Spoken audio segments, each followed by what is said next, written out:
To continue guys, nilibot namin yung buong lugar. Mayroon silang ginawang pavement doon. At hindi ko ma-imagine kasi yung makikita nyong parang may ilog dyan. Yan yung means of transportation nila.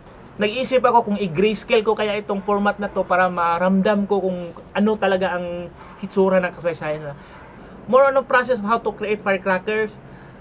Para siyang old factory na nag-field trip ka bitaw, bumalik ka sa kasaysayan nila kasi pre-preserve nila yung buildings ng structure na yun. Nilinis lang nila, yun yung kahit temple dun, wala silang ginalaw, nirehasan lang nila. Para kang pag dumaan ka dun, para kang nag-flashback sa history mo ba. So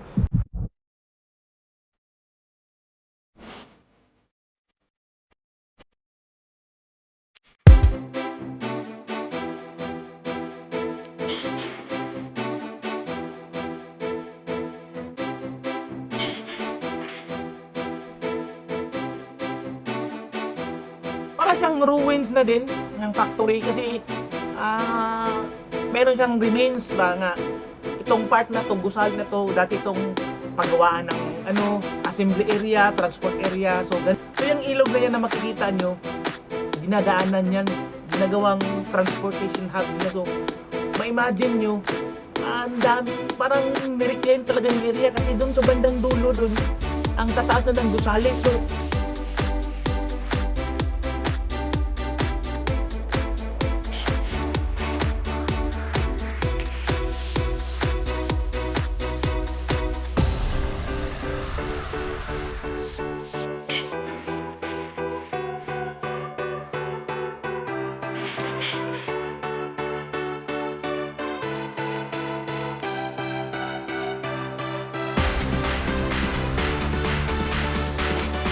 biglang nag-flashback sa akin kung ano talaga ang kalagayan ng Macau. Kasi ang maliit lang na isla na napalibutan ng tubig, fishing house siya or port, daungan sa mga goods trading.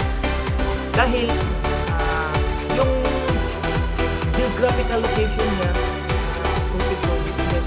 So hanggang sa dumating yung panahon na nag-gold na yung technology, marami na yung mga tao nag-display. Yun, tumayo ng mga ipatayo na ang mga matataas na residential outlet ng tao. And yun, nilipot namin yung area.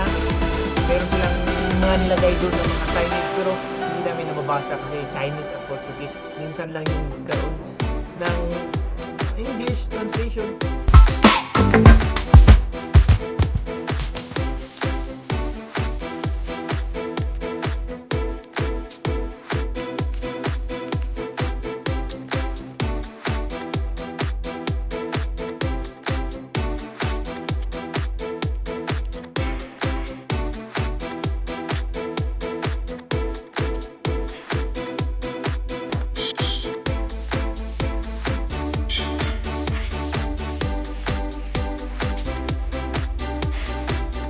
Comment lang kung unsa yung gusto may balaan diri sa Macau.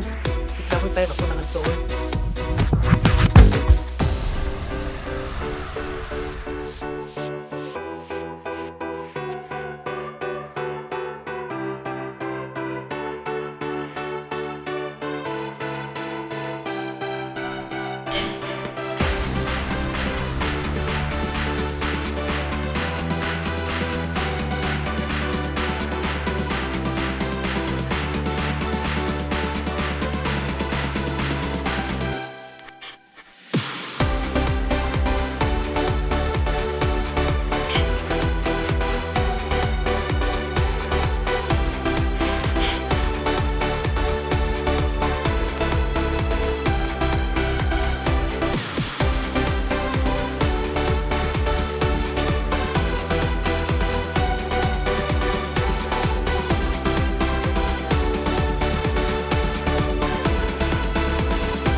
Here, you can ride a bus number 11, 15, 22, 28A, 30, 33, 34. It has no entrance fee and open for 6 a.m. to 7 p.m. the whole way. But 10 a.m. to 7 p.m. is the exhibition hall inside. Location is Rua de Fernao, Mendez, Pinto, Taypa, Macau. Hi guys! Thank you for watching, and if you want to know more about Macau 101 here, places, foods, people, culture, religion, not politics kay delikado tana. Any small details na pwede na akong ma-share and gusto nyo malaman, i-comment nyo lang and gawa natin ng video yan. Any tourist destination site, I will gladly share it with you. And if you have time, maka-visit kayo dito sa Macau one day, message nyo lang ako if I have a free time, akong magto-tour guide sa inyo dito. I will not stay longer because napakulakaw alas 4. Magpa-register pa ako sa akong number diri para nato MP. Kanang MP mo na siya Gcash. Pwede nyo i-transact pambayad. So, peace! Bye-bye!